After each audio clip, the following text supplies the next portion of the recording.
जी अस्सलाम वालेकुम एवरीवन, कैसे हैं आप लोग? ठीक हैं? खैरियत से? मिजाज ठीक है? चलें जी, आज हम लोग देखते हैं, बच्चों ने कुछ असाइनमेंट शेयर किए हैं। तो चले मैं बहुत पीछे से लेके आता हूं ताकि आपकी असाइनमेंट आज चेक हो जाएं। जिन बच्चों ने अच्छे काम किए हैं तो वहां से हमें समझ आ जाए, और जिन बच्चों ने कोई मिस्टेक्स वगैरह की हैं तो वहां हम देख लेते हैं कि किन बच्चों ने क्या मिस्टेक्स की हैं। ठीक है जी। और ये ड्रा ऑन लिक्विडिटी वगैरह था। ठीक है जी, चलो। चलो।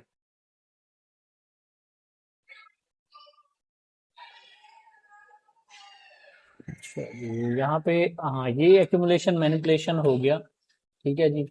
अब ये देखें, यहां से अगर मार्केट ऊपर आ रही थी, ये एक्यूमुलेशन की, ये मैनिपुलेशन की, ये डिस्ट्रीब्यूशन की, तो ये एक प्रोसेस है कि हाँ जी यहाँ पे ठीक है चीजें, यहाँ इस तरह हो सकती हैं। ठीक है। तो ये चीजें कुछ जरा समझ आने वाली हैं कि मार्केट नीचे से आ रही थी, एक पॉइंट पे रुकी, वहां पे एक्यूमुलेट किया, फिर मैनिपुलेट किया, ऊपर से भी मैनिपुलेशन कर दी, यहां से फिर ऊपर ऊपर वालों को मैनिपुलेट करके नीचे आई। नीचे हो सकता है कि ये वाली मैं आपको कहूं कि डिमांड है, और इस कैंडल, इस डिमांड कैंडल से मार्केट ऊपर चली गई और डिस्ट्रीब्यूशन कर दी। ठीक है। चलें जी, नेक्स्ट देखते हैं। नेक्स्ट ये है जी, एक्यूमुलेशन, मैनिपुलेशन और डिस्ट्रीब्यूशन। ठीक है जी। ये भी अच्छी अप्रोच है, यहाँ पे भी चलें, कुछ समझ आया जिस बच्चे की भी है। अच्छा जी, यहाँ पे एक्यूमुलेशन, मैनिपुलेशन और डिस्ट्रीब्यूशन। अगर मैं आपको ये कहूँ उस वक्त कि यहाँ जब मार्केट जा रही थी तो ये बाइंग क्लेमिक्स लगा होगा आपका, और फिर ये ए आर लगा होगा। ठीक है। और यहाँ पे आपका वीटी लगा, और वीटी लगते ही वीटी फेल हो गया, समझे मार्केट ने शेक स्प्रिंग लगाया, या इसको आप थ्रस्ट कहते होते हैं, ये लगाया और यहाँ से मार्केट ने डिस्ट्रीब्यूशन कर दी। तो इस केस में हम ये कह सकते हैं कि मार्केट ने वाइकॉफ के कुछ स्केमेटिक्स प्ले किए, कुछ उसके लॉजिकल इवेंट्स प्ले किए, और उसके बाद मार्केट ने मैनिपुलेशन की। और ये हो सकता है, ये अगर किसी लोअर टाइम फ्रेम के अंदर है, तो हायर टाइम फ्रेम के अंदर जब आप देखेंगे तो ये वाली कहीं चैनल लिक्विडिटी क्रिएट हो रही होगी, जिसको मार्केट ने मैनिपुलेट किया और उसके बाद डिस्ट्रीब्यूशन कर दी। ठीक है जी। क्योंकि ये यहाँ फेब्रवरी और मार्च शो हो रहा है, तो होप्स हो कि ये डेली का चार्ट हो सकता है जिसपे किसी इस बच्चे ने ड्राइंग्स की है। ठीक है जी। ये जो ड्राइंग्स उन्होंने बनाई है। चलें जी। अच्छा जी, अब यहाँ पे है एक्यूमुलेशन, मैनिपुलेशन और डिस्ट्रीब्यूशन, एएमडी मॉड्यूल है। ठीक है जी, बुलिश बुलिश मार्केट स्ट्रक्चर। अच्छा जी, एक्यूमुलेशन, मैनिपुलेशन, डिस्ट्रीब्यूशन बेस्ड। ठीक है जी, अच्छी अप्रोच है। अच्छा जी, एक्यूमुलेशन, मैनिपुलेशन, डिस्ट्रीब्यूशन और मैनिपुलेशन, फिर एम है, फिर डी है। ठीक है जी। जब आप देख रहे हैं कि मार्केट आपकी यहाँ से सेलिंग आ रही है, ठीक है, सेलिंग आते आते मार्केट ने ये एक्यूमुलेट किया। ठीक है, अगर आप 15 मिनट में थे तो आप थोड़ा टाइम फ्रेम मूव करते, और फिर आपको चीजें जरा और क्लैरिटी के साथ नजर आ जाती, M5 में, M3 में चले जाते, जिस बच्चे की भी ये है। ठीक है। आप इसको मैनिपुलेशन लेते, इस मैनिपुलेशन के बाद हो सकता है, हो सकता है ये जहां पे मैनिपुलेशन हो रही हो, इस एरिया में पीछे कहीं आपको कुछ और नजर आ रहा हो, जैसे आपकी कोई डिमांड, कोई ऑर्डर ब्लॉक, कोई सप्लाई, कोई बेरिश फेयर वैल्यू गैप, या कोई सेल का ऑर्डर ब्लॉक हो, जहां मार्केट ने मैनिपुलेशन के बाद यहाँ टैप किया और उसके बाद यहाँ से डिस्ट्रीब्यूशन कर दी। ठीक है। तो ये चीज आप लोगों को यहाँ देखनी चाहिए थी। चलें, उन्होंने पहले यहाँ पे भी लिखा, ऊपर भी लिखा। ठीक है। नेक्स्ट देखते हैं। अच्छा जी, ये एक्यूमुलेशन है, ये मैनिपुलेशन है, और ये डिस्ट्रीब्यूशन है। ठीक है जी। यहाँ पे ये चैनल की, इसमें जो है ना मार्केट ने लिक्विडिटी बिल्ड की, और लिक्विडिटी के बाद यहाँ लिक्विडिटी हंट की नीचे से, और फिर ऊपर जाके ये पेंडिंग लिक्विडिटी थी, इसको हंट करना था इसने, तो ये एक्यूमुलेशन, मैनिपुलेशन, डिस्ट्रीब्यूशन कह सकते हैं। और अगर मैं ये कहूं कि यहाँ पे ये वाला जो वो आपका हुआ है, तो ये कोई बाइंग क्लाइमेक्स हो सकता है। फिर मार्केट ने बाइंग बाइंग क्लाइमेक्स के बाद यहाँ पे नीचे आके ये फिर चैनल की इसमें लिक्विडिटी जो है ना जनरेट की, और उसके बाद उसका टेस्ट किया और नीचे डिस्ट्रीब्यूशन कर दी। तो ये भी हो सकता है। ये चीज डिपेंड करती है कि मार्केट की डायरेक्शन क्या है। वो मार्केट की डायरेक्शन आपको मार्केट के स्ट्रक्चर से पता चलती है। ठीक है। तो इसीलिए पहले आप लोगों को स्ट्रक्चर बहुत अच्छे से पढ़ाया है कि आप उसको अलाइन करके देखें कि कहाँ पे क्या हो रहा है। अब इस एक चार्ट के अंदर तो हम कुछ समझ नहीं पाएंगे कि क्या हो रहा है, क्या नहीं हो रहा, मगर अगर आप फिर चार्ट की मार्किंग जब करें तो आपके साथ में जो है ना आपकी स्ट्रक्चर की मार्किंग भी हो, तो आपको फिर ज्यादा अच्छा आइडिया होगा कि अगर मार्केट का जो हाई टाइम फ्रेम्स हैं वो बेरिश हैं तो आप बेरिश मार्किंग करें, और अगर बुलिश हैं तो ज्यादा फिर आप प्रीफर करेंगे बाइंग को। ठीक है, यानी बुलिश एफईजीज को, या बुलिश आपके ऑर्डर ब्लॉक्स वगैरह हो गए। ठीक है, या हो सकता है कोई डिमांड वगैरह को आप फिर वहां से ट्रेड करते होते हैं। ठीक है जी। नेक्स्ट चलते हैं। नेक्स्ट यहाँ पे जी ये है जी, अब मैं इसको क्या कहूँ कि ये एक्यूमुलेशन है, ये मैनिपुलेशन है, और ये डिस्ट्रीब्यूशन है। ठीक है जी, चले उन्होंने कहा, मैंने भी कह दिया। अब ये इस तरह मुझे तो नहीं समझ आती, ठीक है, जिस तरह उन्होंने बना दी है। खैर अल्लाह भला करे उनका। चलेंगे, एक्यूमुलेशन है, मैनिपुलेशन है और डिस्ट्रीब्यूशन है, ठीक है जी। आप अगर ये कहते कि यहाँ पे यही सारी जो है ना डिस्ट्रीब्यूशन है, ये वाली इस एरिया तक ये डिस्ट्रीब्यूशन है, इस डिस्ट्रीब्यूशन का मार्केट ने पहले यहाँ मैनिपुलेट किया नीचे, फिर ऊपर मैनिपुलेशन की, एक्चुअल मैनिपुलेशन ऊपर थी, और फिर मार्केट ने नीचे, अगर आप ये करते कि ये डिस्ट्रीब्यूशन है तो कितनी बड़ी डिस्ट्रीब्यूशन थी। तो ये आपको ये छोटी वाली, अब ये देखें मार्केट कहीं अब किसी ऐसे एरिया में है जहां से मार्केट गिरना चाह रही है, जो बाजार तो मुझे यही लग रहा है H1 के हिसाब से देखें, ठीक है, तो ये H1 का उनका चार्ट है, तो ये यहाँ पे ये हो रहा है, तो आप क्यों ना इस तरह मार्क करते कि ये एक्यूमुलेशन जोन था आपका, ये मैनिपुलेशन था, और यहां से सेल आ गई, मार्केट डिस्ट्रीब्यूशन हो गई, अगर आप पावर ऑफ 3 को देखते हैं तो। ठीक है, अच्छा जी। अच्छा, कोई सियाना बंदा जिसने मैक्रोस्कोपिक लेवल की कोई वो चश्मा ग्लासेस पहने हो, वो मुझे बता दे कि यहाँ मैं कैसे स्ट्रक्चर को देखूं, और उन्हें जिस बच्चे ने भी भेजा है उन्हें किस तरह यहाँ वो जो है ना डिजाइन किया स्ट्रक्चर, वो जरा आप प्लीज मुझे बता दें। ठीक है जी। किस किस चीज को बंदा देखे कि इंड्यूसमेंट कहाँ है, कैसे है, किस तरह है, तो यार जरा मैसेव ना किया करें इसको, मैसी चार्ट्स भेज देते हैं आप, तो कहाँ कैसे आइडेंटिफाई, आपको क्या मैं बताऊं कि कहाँ पे अब क्या हुआ है। तो किसी अगर बच्चे को समझ आता है, जो हो सकता है फ्यूचर का साइंसदान हो, वो मुझे बता दे कि ये क्या हुआ हुआ है। आपको समझ आता हो तो कोई मुझे बता दो, मुझे तो नहीं समझ आ रहा ये। ठीक है, चलें जी। यहाँ एक्यूमुलेशन हुई है, यहाँ मैनिपुलेशन हुई है, यहाँ डिस्ट्रीब्यूशन हुई है। हाँ जी, ये अच्छी अप्रोच है। ठीक है। अच्छा, आप इतनी बड़ी एक्यूमुलेशन नहीं कहेंगे, ये जो एक्यूमुलेशन हुई है ना, जिस बच्चे ने भी भेजा है, ये इतनी बड़ी एक्यूमुलेशन आप नहीं लेंगे। आप कोशिश करें कि इस एरिया को एज अ एक्यूमुलेशन लें। एक्यूमुलेट मार्केट ने किया इस जोन के अंदर, इस जोन को नीचे से ब्रेक किया, ये मैनिपुलेशन हो गई और ये डिस्ट्रीब्यूशन दे दी। जब ये डिस्ट्रीब्यूशन देती है मार्केट, तो हमने क्या पढ़ा है कि पहला जो स्विंग हाई होता है वो हमारा टारगेट रहता है। तो ये जो इन्होंने एक्यूमुलेशन जोन मार्क किया है, पहला टारगेट आपका इसका हाई रहना था, इसका, और उसके बाद दूसरा टारगेट आपका ये वाला जो है ना ऊपर की लिक्विडिटी रहनी थी। ठीक है, तो मार्केट ने क्या किया, एक्यूमुलेशन, मैनिपुलेशन, डिस्ट्रीब्यूशन, फिर यहाँ इस फेज में उसने जो है ना दोबारा से री एक्यूमुलेशन स्टार्ट की और फिर डिस्ट्रीब्यूशन की। ठीक है जी, ये एक्यूमुलेशन है, ये मैनिपुलेशन है और ये डिस्ट्रीब्यूशन है, ये अच्छी मार्किंग है जी। अच्छा जी, ये इंड्यूसमेंट हो गई। ठीक है जी, इंड्यूसमेंट हो गई, ये बॉस हो गया, ये नीचे आ गया, ये हायर लो आ गया। ठीक है जी, चलेंगे, ये भी अच्छी अप्रोच है, बट यहाँ पे ऊपर इन्होंने इंड्यूसमेंट सही नहीं मार्क की, यहाँ पे इंड्यूसमेंट कहीं बनती नहीं थी। ये जो है, अगर आप इस वाले रेफरेंस पॉइंट के अकॉर्डिंग देखें, तो ये इंड्यूसमेंट बनती है। ऐसा ही है जी, यहीं बनती है या ऊपर बनती है कहीं? कोई बच्चा मुझे बता सकता है कि क्या ये वाकई यही इंड्यूसमेंट बनती है? जी सर, यही बनती है इंड्यूसमेंट। ठीक है, अब मैं आप पूछ लूँ ना कि किस किस के चार्ट हैं, ये नंबर किसके हैं, तो वो शर्म से आप बोलेंगे नहीं कि किसके हैं, मेरा है, कोई शर्म से ये भी नहीं बता पाएगा कि मेरा है चार्ट ये। आओ जी, ठीक है जी, क्या करें, क्या देखें, चलेंगे नेक्स्ट चलते हैं। एक्यूमुलेशन, मैनिपुलेशन और डिस्ट्रीब्यूशन, ठीक है जी, ये कुछ हद तक ये भी ठीक है जी। अच्छा, हो सकता है ये जब डिस्ट्रीब्यूशन हो रही थी, तो ये वाली जो डिस्ट्रीब्यूशन है, ये वाली जो रेंज है, हो सकता है यहाँ यहाँ बाइंग कैलेमिक्स लग गया हो। ठीक है, तो यहाँ फिर आप बाइंग कैलेमिक्स के साथ यहाँ चीजों को फिर नीचे की तरफ लेके आ सकते हैं, यानी देख सकते हैं, देखने की हद तक। अच्छा, ये बुलिश स्विंग पॉइंट है जी। बुलिश स्विंग पॉइंट तो नहीं है, इसको स्विंग हाई कहते हैं नुमान, ये आपका है। सर मेरा है। तो ये बुलिश स्विंग पॉइंट तो मैंने पहली दफा सुना है, ये स्विंग हाई होता है, नीचे वाला कोई हो तो उसको स्विंग लो कहते हैं। ठीक है, सर स्विंग पॉइंट मार्क किए थे उसमें, हाँ हाँ, वो तो उस आपने हिसाब ठीक से देख। मार्क किया है, वो तो मैं कह रहा हूँ कि ठीक मार्क है। पहली कैंडल का हाई तोड़ा अच्छा, दूसरी कैंडल ने, और तीसरी कैंडल ने दूसरी का लो तोड़ दिया, तो स्विंग हाई तो बना बना हुआ है आपका, स्विंग हाई है, बुलिश स्विंग पॉइंट नहीं है ना। ठीक है जी, स्विंग हाई कहते ठीक हैं हो इसको। हाँ स्विंग, जी, हाँ जी, ये बुलिश बुलिश यानी कि मार्केट बुलिश है, उसमें स्विंग हाँ जी, आई हाँ इस तरह जी। बनता है। ये देखें, अब वो ठीक आपने है। ये तो मार्क किया, मगर ये देख लें कि यहाँ पे, अच्छा एक चीज ना, यहाँ जिन बच्चों को मैंने आपको बताया था कि इंड्यूसमेंट, और वो एक लेक्चर हमने पढ़ा था तो उसके अकॉर्डिंग अब अगर आप यहां देखें ना तो दो चीजें हो रही हैं। एक तो ये यहाँ कहीं ऊपर हाईएस्ट पॉइंट होगा, फिर उसके इनसाइडर अगर आप यहाँ पे कोई ये जैसे स्विंग पॉइंट आपने मार्क किया ना, इसको ये तो प्रोटेक्टिव लिक्विडिटी होती है। अगर प्रोटेक्टिव लिक्विडिटी थी ये, तो फिर मार्केट ने इसको टेकन क्यों किया?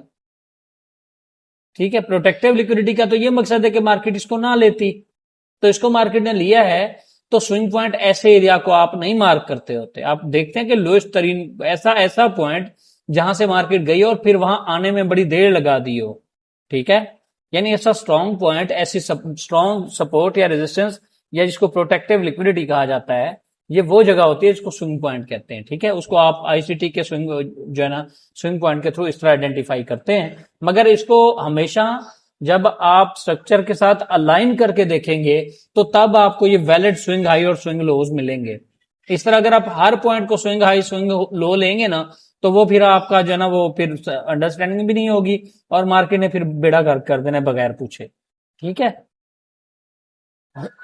अच्छा जी, ये देखें जैसे ये स्विंग लो है ना, ये तो चले हमें समझ में भी आता है, स्विंग लो बना। ठीक है, और उसके बाद देखें मार्केट फिर इस स्विंग लो तक नहीं आई।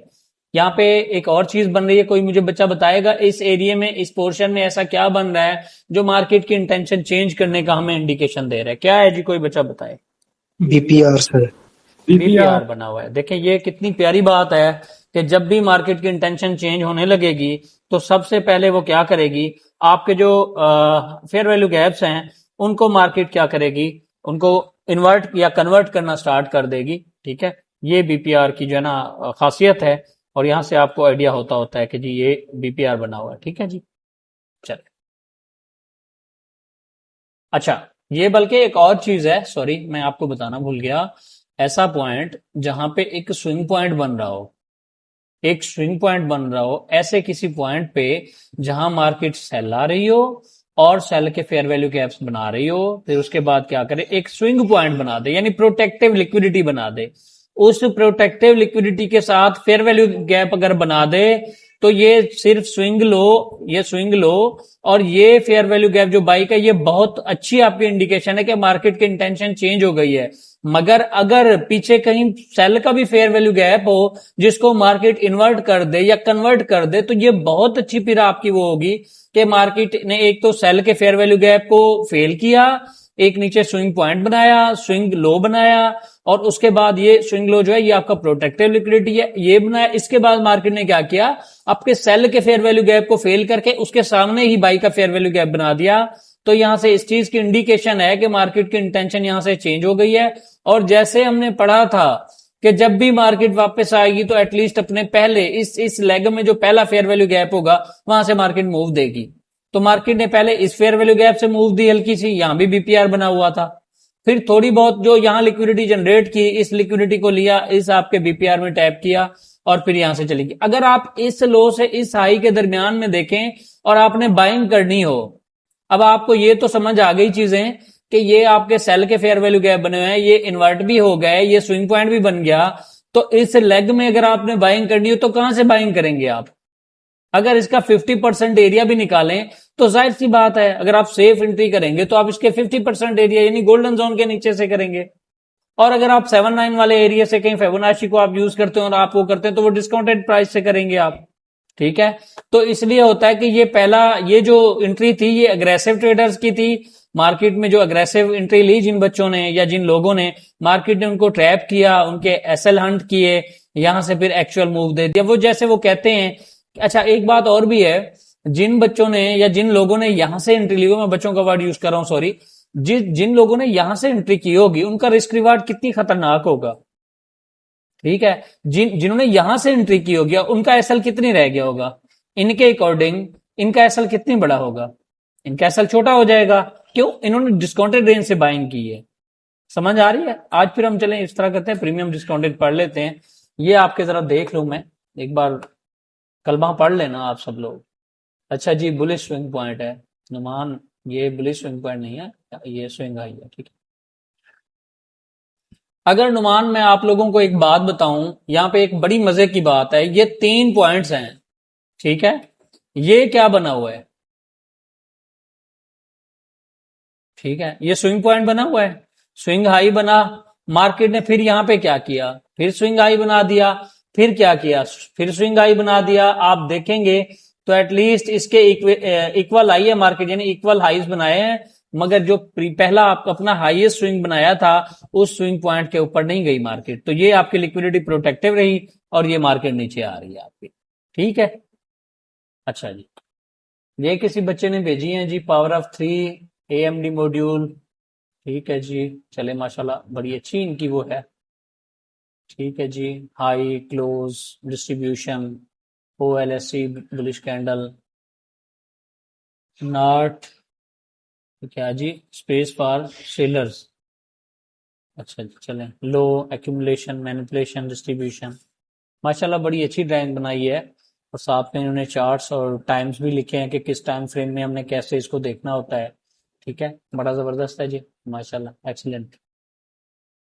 चलें जी, यहाँ पे देखें सेलिंग क्लाइमेक्स लगा हुआ है। ठीक है, जिसके AR लगा, VT लगा, एक्यूमुलेशन हुई, एक्यूमुलेशन के बाद, अच्छा जी इमरान, वेरी गुड।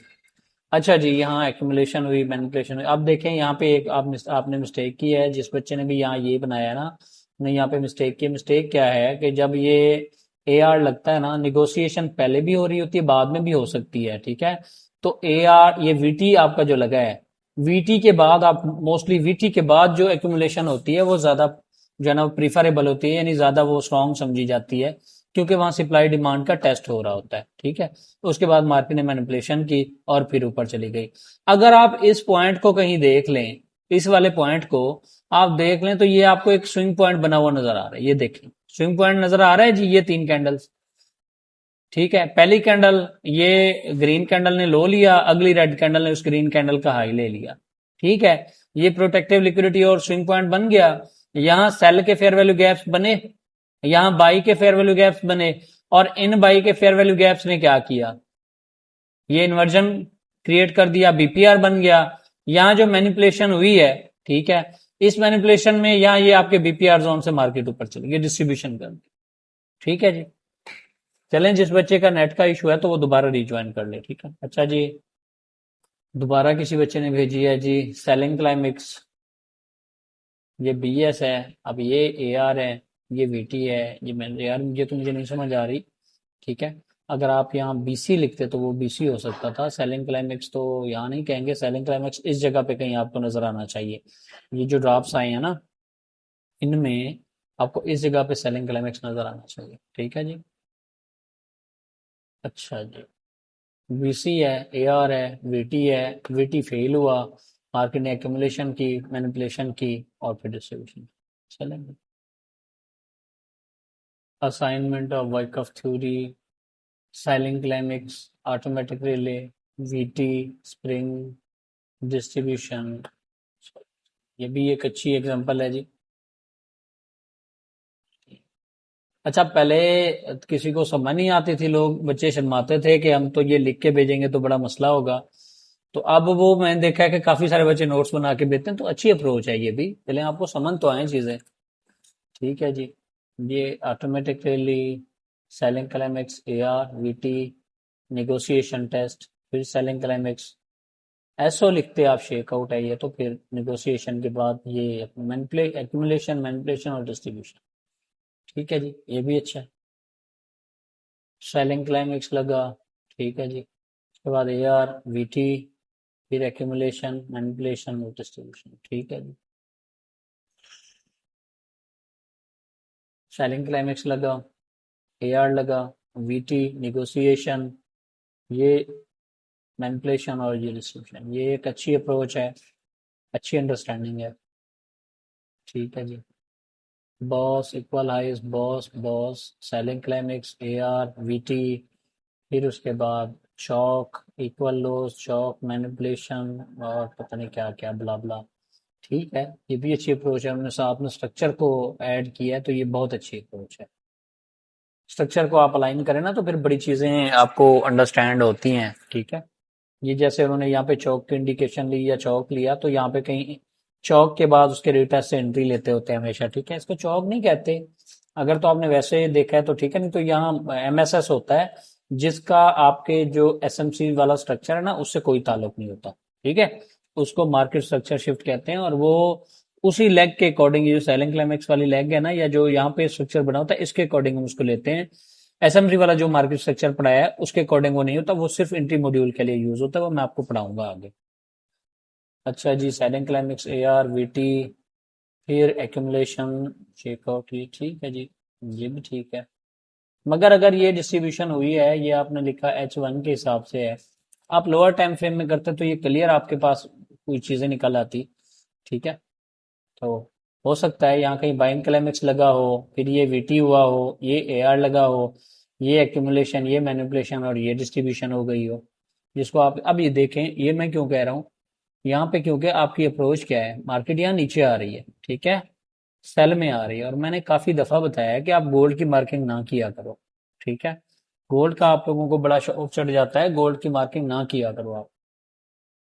चलें जी, नेक्स्ट जी, BC है, AR है, VT है, एक्यूमुलेशन, मैनिपुलेशन नीचे हुई, डिस्ट्रीब्यूशन भी नीचे हो गई। चलें जी फरहान, क्या बेहतरीन अप्रोच है, इस हिसाब से हम देखते रहे तो मजा आ जाएगा। एक दिन हम मार्केट को खुदकशी पे मजबूर कर देंगे ऐसे। चलें जी, सेलिंग क्लाइमेक्स ऊपर लग गया, ओ भाई इधर लगता है सेलिंग क्लाइमेक्स यहाँ नीचे कहीं लगा होना चाहिए था। ठीक है, अच्छा जी, यहाँ BC AR, अब इसको कैसे देखें हम, ये चलो मैं तो कह लूंगा कि हाँ मुझे कुछ समझ आ रही है, तो बाकी लोगों को कैसे समझ आएगा। आप इसके बजाय यहाँ कहीं सेलिंग क्लाइमेक्स और वो अगर कर लेते तो कितनी बड़ी डिस्ट्रीब्यूशन थी ये वाली, ये कैच होने के काबिल है कि नहीं है जी। ठीक है, चलें आगे चलते हैं। सेलिंग क्लाइमेक्स, फिर वो वहीं पे बाइंग क्लाइमेक्स लगा रहे हैं, सेलिंग क्लाइमेक्स लगा रहे हैं। ये इतनी कोई 5 मिनट पे वो मार्क कर रहे हैं जी, 5 मिनट पे। ठीक है, तो अल्लाह के बंदे, आप 5 मिनट पे क्यों थोड़ा टाइम फ्रेम जरा बड़ा करके देख लो, तो ये चीजें आपको जरा अच्छी लगेंगी, और यहाँ से सेलिंग एक्सपेक्ट होनी थी। ठीक है, वो देखे मार्केट फिर नीचे भी आ गई। अच्छा जी, selling climax, AR, VT, negotiation test, manipulation, और फिर डिस्ट्रीब्यूशन। ठीक है जी, buying climax, VT, AR, accumulation, manipulation, distribution. ठीक है जी, आगे है जी selling climax, AR, validity test, negotiation. ठीक है, ये देखें, अब यहाँ पे एक अप्रोच है दानियाल, ये शायद आपका है। यहाँ पे अगर आप देखेंगे ना, तो आप इसको इस तरह देखते कि ये जो सेलिंग क्लाइमेक्स यहाँ आप एक्सपेक्ट कर रहे थे ना, वो हो सकता है सेलिंग क्लाइमेक्स यहाँ कहीं इस कैंडल में लगा हो। ठीक है, उसके बाद इस सेलिंग क्लाइमेक्स के बाद अगर आप देखते तो ये चैनल लिक्विडिटी क्रिएट हुई, मार्केट ने क्या कि पहले यहाँ से उसको मैनिपुलेट कर लिया, फिर ये जो एरिया था इसको मार्केट ने यहाँ मैनिपुलेशन की और ये डिस्ट्रीब्यूशन दे दी। ये भी तो आप कह सकते थे। अच्छा जी, सर सेलिंग क्लाइमैक्स के लिए आपने बताया था ना कि वो कम से कम 2 होनी चाहिए लेग्स दो का ये मकसद सेल। था कि अब मार्केट जैसे नीचे आ रही थी ना, ये एक बड़ी मूव है। ठीक है, तो इसके पीछे एक ये हो गई, एक ये हो गई, दो हो गई हैं, ये तीसरी हो जाएगी।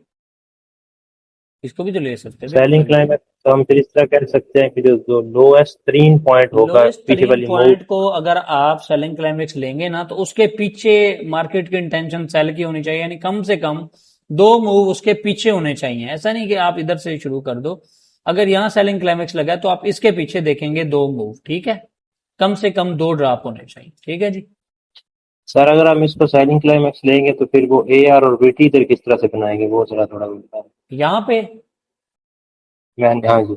अगर आप इसको सेलिंग क्लाइमेक्स लो, इसके और भी रूल्स है ना, अभी वो रूल्स भी तो हमने नहीं पढ़े, फिर वो मैं अभी आपको नहीं नहीं बताऊंगा तो ठीक, फिर आप परेशान हो जाएंगे। नहीं नहीं ठीक है ठीक है। हाँ, अभी और हमने काफी पढ़ना है, ऐसा नहीं है, वो इंशाल्लाह आपको समझ आएंगी। चीजें इतनी आसान नहीं है जितनी आप लोग समझ रहे हैं, टाइम लगेगा आप लोगों को इंशाल्लाह। चलें अच्छा जी सर, आगे। मेरा जी मेरा जी, क्वेश्चन था सर इधर के, जो हम अकुमुलेशन जो है ना मार्क करते हैं, हाँ वो जी, वीटी के बाद वाला जो एरिया होता है, हम उसी को जो है ना प्रेफर करके उसी को मार्क किया करें, वो मैं या हम। आपको बता दूंगा। अभी मैं उसकी क्लियर अप्रोच बताऊंगा कि उसको बेसिकली क्यों कहा गया कि एक्यूमुलेशन है, और एक्यूमुलेशन होती क्या है, वो क्यों हो रही होती है वहां पे, ठीक बिहाइंड है द सर। सीन लॉजिक होना चाहिए ना। अगर आपको पता ही नहीं कि ये हो क्यों रही है, तो आप कैसे उसको ट्रेड करेंगे, आपको उसके पता होना चाहिए कि यार ये क्या हो रहा है यहाँ पे, और उसकी अप्रोच भी मैं आपको बताऊंगा। और वो इतनी प्यारी अप्रोच है, आप कहेंगे यार ये तो वाकई कमाल हो गया। हमें तो इसका आइडिया ही नहीं था।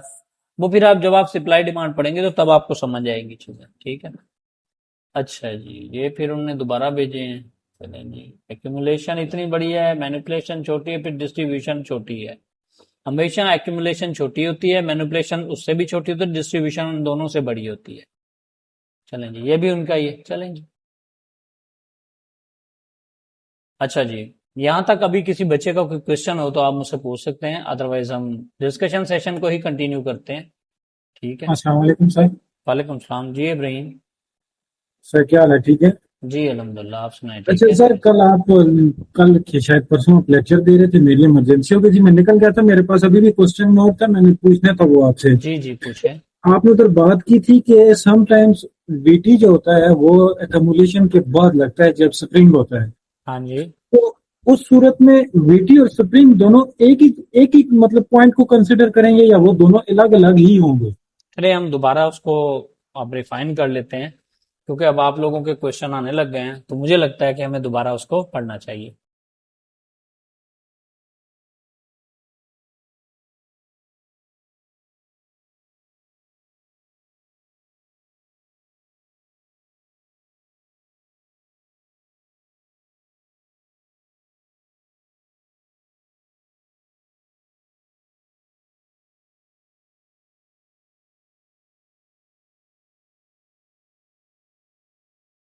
ये आपके पास एक ड्राइंग है, एक स्केमेटिक है।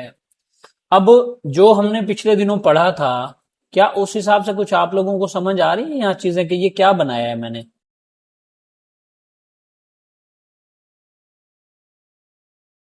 आ रही हैं जी समझ? अगर तो आ रही हैं तो ठीक है, नहीं तो ये आपका हो गया सेलिंग क्लाइमेक्स, ठीक है। अब असल में आगे की चीजें हमने पढ़ी नहीं, तो मैं इसी वजह से आज डिले कर रहा था कि जरा चीजें आप लोगों के लिए आसान हो तो फिर आप ट्राई करें, ठीक है, फिर जरा मजा भी आता। चले कोई बात नहीं। ये आपका सेलिंग क्लाइमेक्स हो गया, ये आपका ऑटोमेटिक रैली हो गया, और उसके बाद ये आपका क्या हो गया, वीटी हो गया, ठीक है जी। ये आपका वैलिडिटी टेस्ट हो गया, ठीक है जी।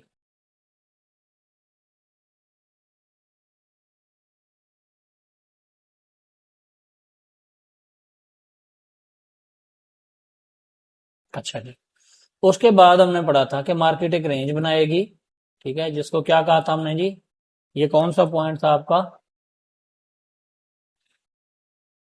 ये आपका निगोशिएशन पॉइंट था, या इसी को हमने एक्यूमुलेशन का नाम दिया था, ठीक है जी।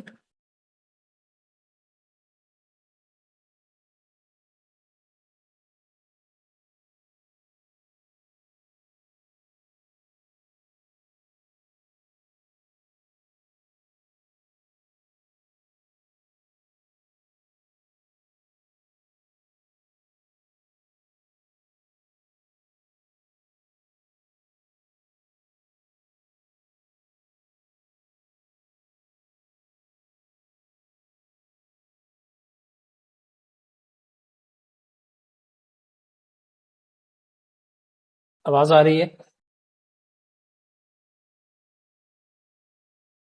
चलो एक सेकंड दे दो बस। अच्छा जी, तो हमने देखा कि ये जो, इसको मैं ही मूव कर रहा हूँ या कोई और कर रहा है? चलें जी, हमने ये देखा कि मार्केट ने ये जो पहले, ये जो इसको कहते हैं प्रीलिमिनरी स्टॉप, मगर ये हमें पढ़ने की जरूरत नहीं, हमने ऑलरेडी ये इस तरह बिल्कुल आसान, इसमें मतलब दो ड्रॉप हों तो उसके बाद ये जो दो ड्रॉप होते हैं, ये इस बात की इंडिकेशन होते हैं, ये वाले जो आपके दो ड्रॉप होते हैं, ये इस बात की इंडिकेशन होते हैं कि मार्केट क्या कर रही है, अपना ट्रेंड जो है उसको स्टॉप करना चाह रही है, ठीक है जी। ये जो दो ड्रॉप आपको बताए थे, इनका ये मकसद होता है, ठीक है। फिर इसके बाद एक और चीज पढ़ लेते हैं, आज इसके साथ ही ऐड कर लेते हैं, तो उसके बाद आपको चीजें, चले मैं पहले बता देता हूं, जब कभी सेलिंग क्लाइमेक्स लगेगा, ठीक है, जब कभी सेलिंग क्लाइमेक्स लगेगा, तो उसके बाद ये सेलिंग क्लाइमेक्स कंप्लीट कब होगा, इसको हम कंप्लीट तब समझेंगे जब ऑटोमेटिक रेले लग जाएगा, ठीक है। और ये जो ऑटोमेटिक रेले है, ये कम से कम आपकी इस जोन की किसी सप्लाई तक लाजमी जाएगा। ठीक है, यानी इसकी जो रिवर्सल होगी, ये जो लगेगा, जो जो यहां से इसको मार्केट को फिर वापस ले आएगा, वो क्या करेगा, वो यहां की किसी सप्लाई से लेके आएगा, हो सकता है वो इधर कहीं हो। समझ आ रही है आप लोगों को यहां तक? इसको ऐसे कर लेता हूं। ठीक है, आपका ये जो AR लगेगा वो इस जगह की किसी सप्लाई से वापस आ जाएगा। तो ये बेसिकली क्या हुआ, ये आपकी सप्लाई यानी जब भी कभी सेलिंग क्लाइमेक्स लगा तो उसका जो ऑटोमेटिक रिले आता है वो कम से कम इसके पीछे की, इस लेग के पीछे की किसी सप्लाई तक जा सकता है। ठीक है, अब उसके बाद जब AR कंप्लीट हो जाएगा, यानी ऑटोमेटिक रिले वाला जो है ये लग जाएगा, उसके बाद ये इवेंट जब कंप्लीट होगा तो इस इवेंट के होने के बाद, AR के अपीयर होने के बाद हम ये समझेंगे कि सेलिंग क्लाइमेक्स लग गया है। ठीक है, और फिर यहां पे ये जो VT है, अब ये VT तो सबको समझ, वैलिडिटी टेस्ट, मगर किस चीज का वैलिडिटी टेस्ट है ये? कोई तो चीज है जिसका वैलिडिटी टेस्ट हो रहा है यहां पे, तो ये किस चीज का हो सकता है? यहां पे डिमांड का वैलिडिटी टेस्ट होगा कि मार्केट में डिमांड है कि नहीं है। अगर तो डिमांड होगी तो फिर ये मार्केट को यहां से जो है ना वो वैलिडिटी टेस्ट जो है ना वो स्टार्ट होगा और यहां से कहीं से मार्केट को उठा दिया जाएगा ऊपर। अब हमने ये पढ़ा था कि जब मार्केट यहां से गिर रही थी, यहां से नीचे आ रही थी, तो उस वक्त कौन फेयर का शिकार था? सेलर फेयर के शिकार थे। फिर सेलर में ग्रीड आ गई जब मार्केट इतनी ज्यादा नीचे गिर गई, और इस ग्रीड के बाद उन्होंने ये जज किया कि यार मार्केट इतनी ज्यादा चली गई है तो हमें क्या करने से हो सकता है मार्केट यहां से वापस आ जाए। तो उनके अंदर फिर जो जो ग्रीड था वो यहां पे कहीं, आप इस तरह लें कि इस जगह पे कहीं वो ग्रीड जो है वो कन्वर्ट होना शुरू हो गया, किसके अंदर? फेयर के अंदर कन्वर्ट होना शुरू हो गया कि यार मार्केट इतनी गिर गई है तो अब मार्केट वापस जा सकती है। तो यहां पे वो क्या कर रहे होंगे, जो सेलर्स होंगे, वो सेलर्स तो बहुत खुश हुआ कि यार मैं तो यहां पे एंट्री लगाई थी, मेरा तो टारगेट ये था, मार्केट तो इतनी गिर गई। अब सेलर्स में पहले तो ग्रीड पैदा हुई, अब जब यहां तक आ जाएगी मार्केट तो उसके अंदर क्या पैदा होगा? उसके अंदर फेयर पैदा होगा कि कहीं मार्केट वापस ना आ जाए। उस फेयर की वजह से जब वो यहां पे सेलिंग करेगा तो उससे कौन बाइंग कर रहा होगा? अरे भाई बोलो, आप लोगों को आवाज आ रही है? जब जी सर, सेलर स्मार्ट यहाँ पे, नहीं, जी, जब स्मार्ट सेलर यहाँ बनते पे फेयर का शिकार होगा, ठीक है, तो उस वक्त उससे जो बाइंग हो रही होगी वो बाइंग उससे स्मार्ट मनी कर रहा होगा, यानी इंस्टीट्यूशंस कर रहे होंगे। ठीक है, क्यों? क्योंकि उन्होंने हमें ये बताया है, उनके फुटप्रिंट्स में हमेशा ये आया है कि सबसे ज्यादा डिस्काउंटेड प्राइस पे वो हमेशा हमसे क्या करेंगे, बाइंग करेंगे, और प्रीमियम जो है ना उनका प्रीमियम लेवल से वो क्या करेंगे, सेलिंग करेंगे। अब ये जो VT हो रहा था, ये VT टेस्ट लग रहा था, इस VT टेस्ट का ये मकसद था कि मार्केट यहां डिमांड को टेस्ट कर रही है। ठीक है, समझ आ गई यहां तक चीजें? अब उसके बाद आगे चलते हैं, इसको यहीं पे रहने देते हैं और इसके साथ ही जरा आगे चलते हैं।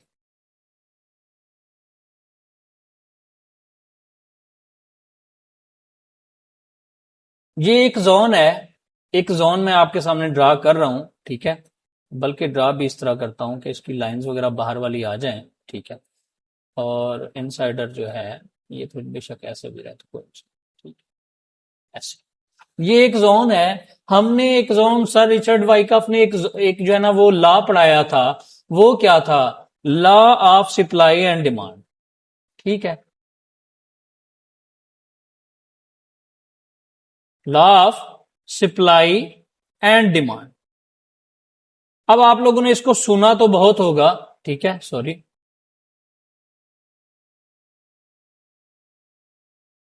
Law of supply and demand ये हमने पढ़ा। सर रिचर्ड वाइकफ ने यह भी साथ पढ़ाया था कि मार्केट हमेशा दो प्रिंसिपल्स पे काम करती है, यानी law of supply and demand पे काम करती है। ठीक है, कि मार्केट क्या करेगी, कभी मार्केट जब मूव देगी तो वो कोशिश करेगी कि सप्लाई या डिमांड को टेस्ट करती रहेगी। एक सेकेंड जी, एक सेकेंड, यहां पे कहीं मैं एरो निकाल लूं इसका, वो वाला,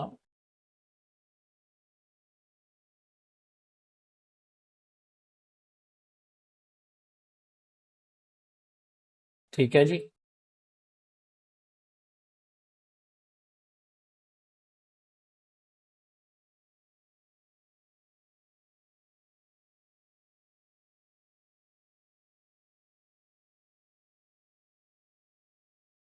अब ये बात आप लोगों के समझने की है, ऑलमोस्ट सब बच्चों के समझने की है, और आप लोग इस पे ध्यान भी दीजिएगा। ठीक है, ये अगर आपको समझ आ गया तो फिर बहुत ज्यादा चीजें आपको समझ आ जाएंगी। ठीक है, बहुत ज्यादा से मतलब बहुत ज्यादा ही है। ठीक है,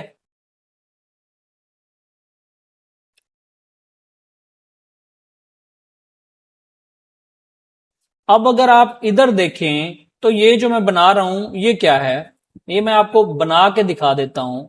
ये प्राइस रेंज है। क्या है जी?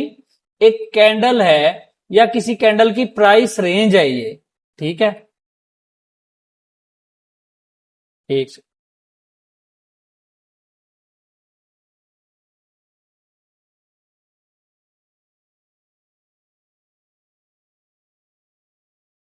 अब इस प्राइस रेंज के अंदर जाहिर सी बात है ऑर्डर्स ही होंगे।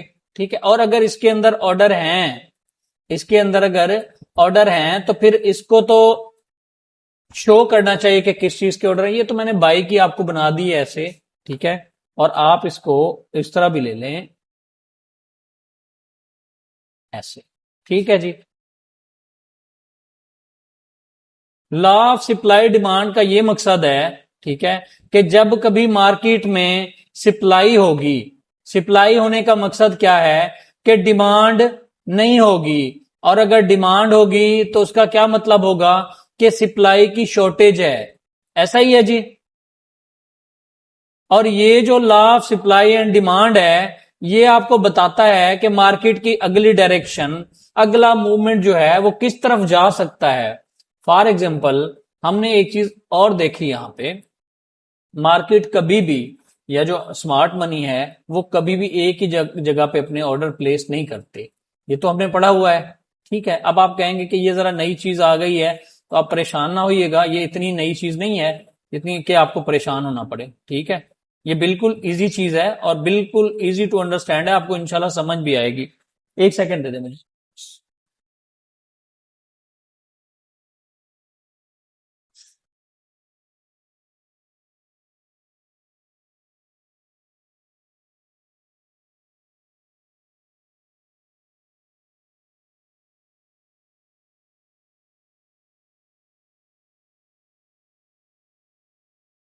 हमने ये पढ़ा है कि मार्केट कभी भी ऊपर नीचे जाएगी तो वो लाजमी सी बात है, अगर ऊपर जा रही है तो फिर वो क्या करेगी, वो रिट्रेस भी करेगी, रिट्रेसमेंट भी लगाएगी।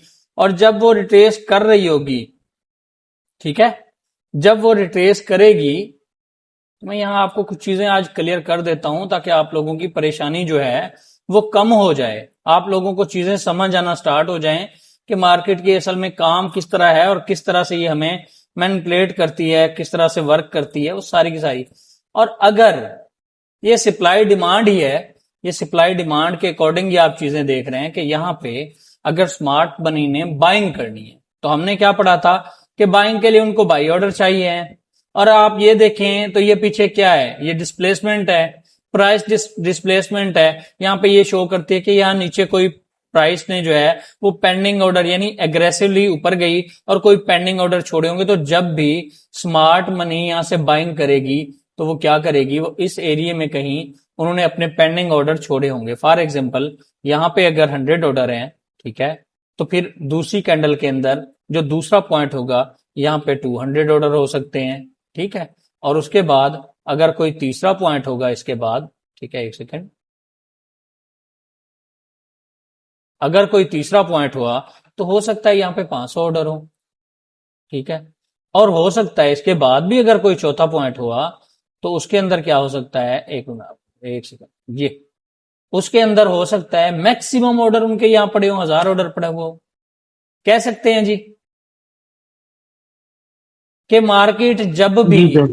ठीक है, मार्केट जब भी किसी एरिया के करीब से वापस आएगी या गिरेगी, ठीक है, तो उस वक्त मार्केट क्या करेगी, मार्केट वापस जब आ रही होगी वो आपकी कोशिश ये होगी कि यहाँ पे मार्केट सेल हो रही है, ठीक है, यहां जब आप सेल कर रहे होंगे, ठीक है, इस जगह पे जब आप सेल कर रहे होंगे तो ये वो जगह होगी जहां पे कोई ना कोई बाई कर रहा होगा। ठीक है, आपको सेल दिखा के कोई तो है जो आपसे बाई कर रहा है। फिर इसके बाद फिर क्या होता है, इसके बाद वो क्या करेंगे, यहां से ऊपर चले जाएंगे। ठीक है, और अगर इस पॉइंट को, ये जो पॉइंट बना है, इस पॉइंट के अकॉर्डिंग मैं ये कहूं कि यहां पे डिमांड थी। ठीक है, ये जो डिमांड थी यहां पे तो ऑलरेडी थी।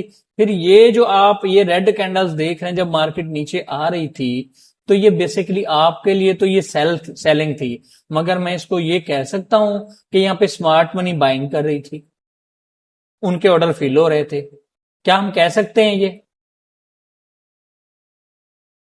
ठीक है, इसके अकॉर्डिंग जब ये चीजें हो रही थी तो ये कोई ना कोई ऐसा, जैसे इसके अंदर ये एक पॉइंट रहेगा, मैं इसको ना इस तरह बता देता हूं आपको, ऐसे करके, एक सेकंड। हाँ, इस पॉइंट के अंदर कोई ना कोई ऐसा पॉइंट होगा जो हमें ये बताएगा। अब ये जो जगह है, ये जो मिड का पॉइंट है इनका, ये वाला, आप क्या समझते हैं? अगर यहाँ पे प्राइसेस के, जिस तरह मैंने बताया है कि यहां से अगर प्राइस अप जा रही है इस जगह से ऐसे, ठीक है, तो ऑर्डर्स बढ़ रहे होंगे, जाहिर सी बात है। इसका ये मकसद है प्राइस के ऊपर जाने का कि मार्केट के अंदर सप्लाई नहीं है और डिमांड बढ़ रही है। ऐसा ही है, ऐसा ही है जी। जी सर। मगर एक पॉइंट ऐसा आता है, एक ऐसा इक्वल पॉइंट आता है, या इक्विलिब्रियम कहते हैं इसको, ऐसा पॉइंट आता है जहां पे सप्लाई डिमांड बराबर हो जाती है। ठीक है, वो पॉइंट कौन सा होता है? अगर मैं इसी पॉइंट को ये कहूं कि ये मेरा निगोशिएशन पॉइंट है, तो क्या कह सकता हूं?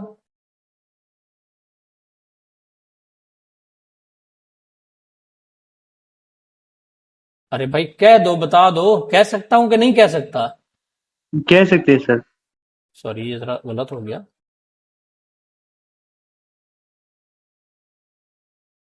निगोशिएशन पॉइंट मैं इसको कह सकता हूं। तो ये वो वाला था जब आपके पास एआर लगा, वीटी लगा, वीटी आपका डिमांड का टेस्ट था, और फिर ये क्या है, ये निगोशिएशन पॉइंट क्या है, ये आपका सप्लाई का टेस्ट है। ठीक है, और अगर मैं इस पॉइंट को इस तरह आपको बताऊं कि ये जो मार्केट नीचे आ रही थी, रिट्रेस कर रही थी, तो ये पेंडिंग बाई ऑर्डर उठा रही थी, तो कह सकता हूं मैं ये। और अगर पेंडिंग बाई ऑर्डर उठा रही थी तो ये मेरे लिए, इसको अगर मैं ये कहूं कि ये ऑर्डर फ्लो है, तो कहा जा सकता है कि नहीं?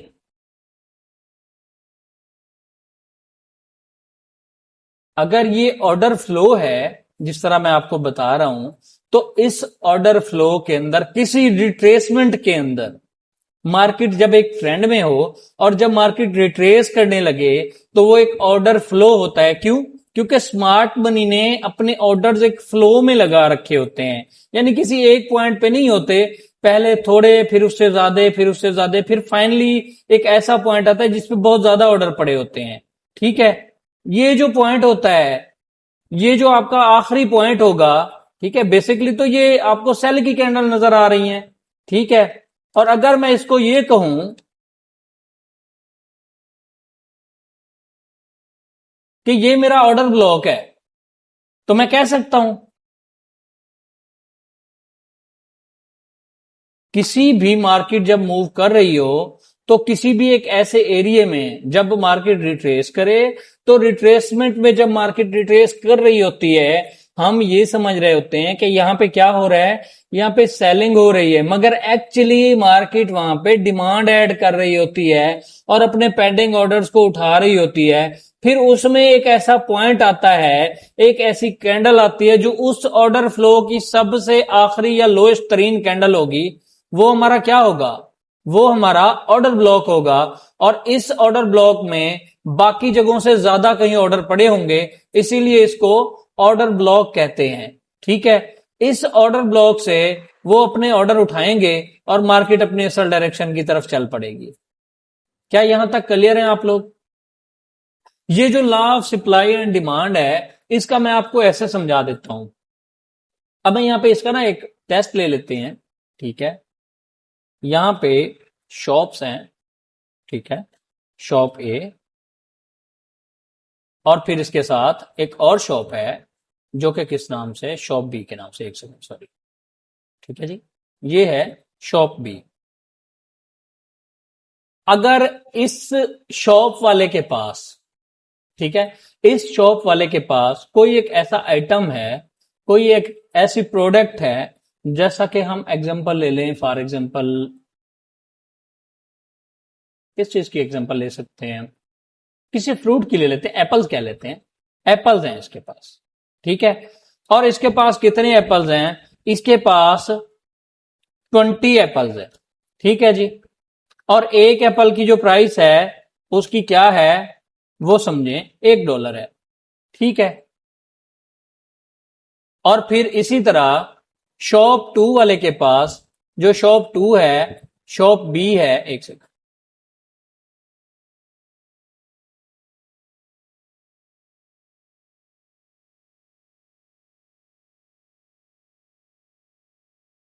जो शॉप बी है, इस केस में शॉप बी वाले के पास भी एप्पल्स हैं, ठीक है, इसके पास क्या है, इसके पास 200 एप्पल्स हैं, ठीक है, और वो क्या चाह रहा है, वो कहता है मैं एक एप्पल को $5 में बेचूं, ठीक है।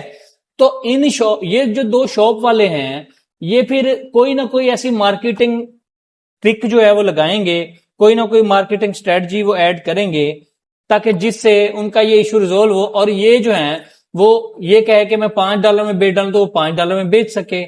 तो वो क्या ट्रिक हो सकती है, कोई बच्चा मुझे बताना पसंद करेगा? ऐसा वो क्या करेगा कि जिससे ये जो है ये अपने, हालांकि हैं भी इसके पास 200, और ये अपने एप्पल जो है $5 में बेच सके। तो उसके $20 के 20 एप्पल जो है वो जाके परचेस कर लेगा। एग्जैक्टली वो क्या करेगा, वो शॉप ए वाले से $20 में जो है वो बाई कर लेगा सारे एप्पल्स, और अब इसके पास क्या हो जाएंगे, 220 एप्पल्स हो जाएंगे, ठीक है। उसने क्या किया, उसने डिस्काउंटेड रेंज पे बाई कर लिया, उससे सारी की सारी मतलब क्या की, सप्लाई ले ली, ठीक है। अब डिमांड पैदा हो गई, अब ये वाहिद बंदा है जिसके पास इतने एप्पल्स हैं और किसी के पास एप्पल्स हैं ही नहीं, तो ये क्या, ये $5 पे बेच सकता है, अपनी मर्जी से ये बेच सकता है कि नहीं बेच सकता? बेच सकता है। तो यहाँ पे law of supply and demand आपको क्लियर बताता है कि जब कभी आपके पास सप्लाई नहीं होगी, ठीक है, तो उसका मतलब है कि मार्केट में डिमांड मौजूद है। और अगर कहीं पे सप्लाई जो है वो हम ये समझेंगे कि सप्लाई जनरेट हो रही है, तो ये जो कैंडल्स बन रही थी, ये जो ऑर्डर फ्लो बन रहा था, इसमें बेसिकली मार्केट इस रिट्रेसमेंट में हमने क्या पढ़ा है कि कभी भी अगर मार्केट को हम स्टडी करते हैं तो हम क्या करेंगे, अगर मार्केट एक बुलिश ट्रेंड में है, ठीक है जी, तो हम क्या करते हैं, हर रिट्रेसमेंट से बाई करने की कोशिश करते हैं, ठीक है जी। वो क्या है, अगर आप उस हिसाब से भी देख लो, ठीक है, चले मैं यहां तो नजर नहीं आ रहा, यहां ऐसे कर देता हूं, एक सेकंड, एक और काम मैं कर देता हूं, आपको जरा क्लैरिटी हो जाए इसकी।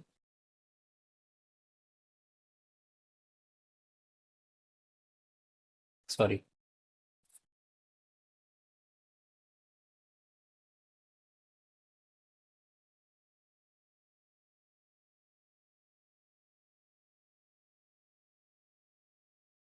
और अगर मैं ऐसे कर दूं तो ये आपके पास क्या बन जाएगा,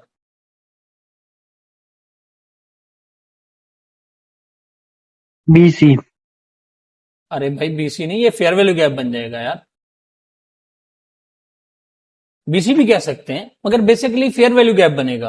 तो हमने क्या पढ़ा कि रिट्रेसमेंट में जब भी मार्केट सेल आ रही हो, बेसिकली हमें जो सेल शो कराया जा रहा होता है वो बेसिकली स्मार्ट मनी की क्विकली बाइंग होती है, जो वो बाइंग कर रहे होते हैं, और सबसे लास्ट बाइंग वो जो करते हैं वो अपने किसी ऑर्डर ब्लॉक से करते हैं जहां उनके मैक्सिमम ऑर्डर पड़े होते हैं, उस ऑर्डर ब्लॉक से वो अपनी बाइंग फाइनल करते हैं और फिर अपनी डायरेक्शन में मूव कर जाते हैं।